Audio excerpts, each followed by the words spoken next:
আসসালামু আলাইকুম everyone, welcome to our new cooking video. আশা করি আপনারা সবাই ভালো আছেন। আলহামদুলিল্লাহ আমিও ভালো আছি। আজকে আপনাদের জন্য একটা নতুন কুকিং ভিডিও নিয়ে চলে এলাম। আজকে আমি রান্না করব চিকেন স্টু। তো আপনারা দেখতে থাকুন আমি কিভাবে চিকেন স্টুটি রান্না করছি। আপনারা যদি এরকম ভিডিও আরও পেতে চান তাহলে আমার সমস্ত ভিডিওগুলোতে like, comment, share and subscribe. প্রথমে একটি আলু, একটি পেঁয়াজ, গাজর, টমেটো এবং লেবু নিয়ে সেগুলিকে সাইজ মতো কেটে নিতে হবে। তারপর গ্যাসে একটি প্রেসার কুকার বসিয়ে তাতে সামান্য রিফাইন অয়েল আর পরিমাণ মতো ঘি বা বাটার দিয়ে ভালো করে গরম করতে হবে।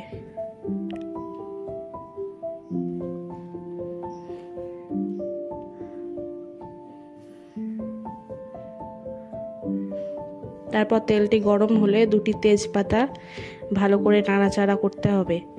তারপর গোটা গরম মশলা তার মধ্যে দিয়ে ভালো করে নাড়াচাড়া করুন।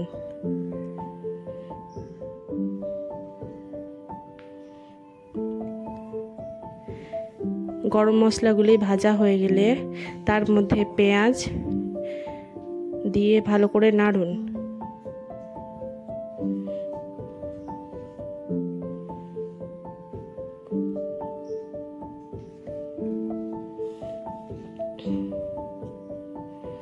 পেঁয়াজটি ভাজা হয়ে গেলে তার মধ্যে টমেটো দিয়ে দিন। টমেটোটা একটু ভাজা ভাজা হলে তার মধ্যে গাজর, কেটে রাখা আলু এবং দুটি কাঁচা লঙ্কা তার মধ্যে দিয়ে দিন।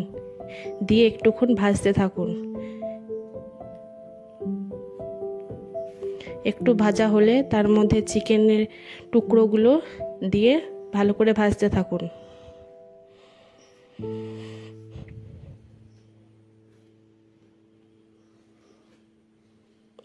তারপর এক স্লাইস লেবুর রস ভালো করে তার মধ্যে গেলে দিন।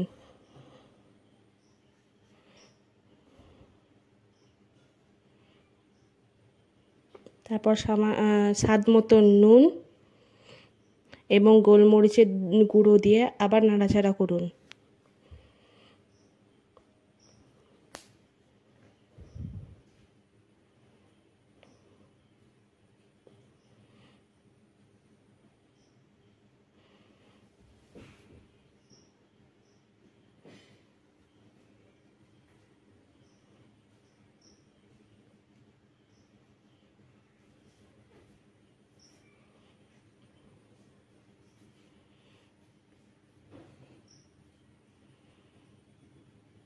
যখন সবগুলো ভাজা ভাজা হয়ে যাবে তার মধ্যে পরিমাণ মতো জল দিয়ে দিন।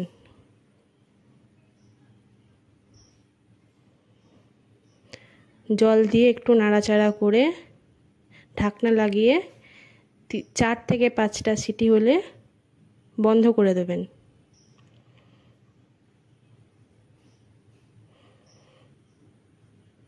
তারপর একটুক্ষণ দমে রেখে ঢাকনা খুললে তৈরি হয়ে যাবে আমাদের চিকেন স্টু।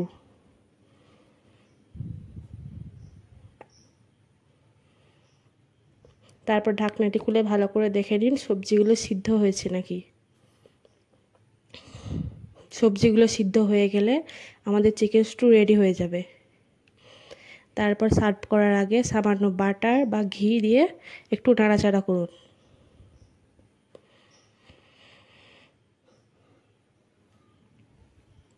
এটি হলো আমার চিকেন স্টুর ফাইনাল লুক।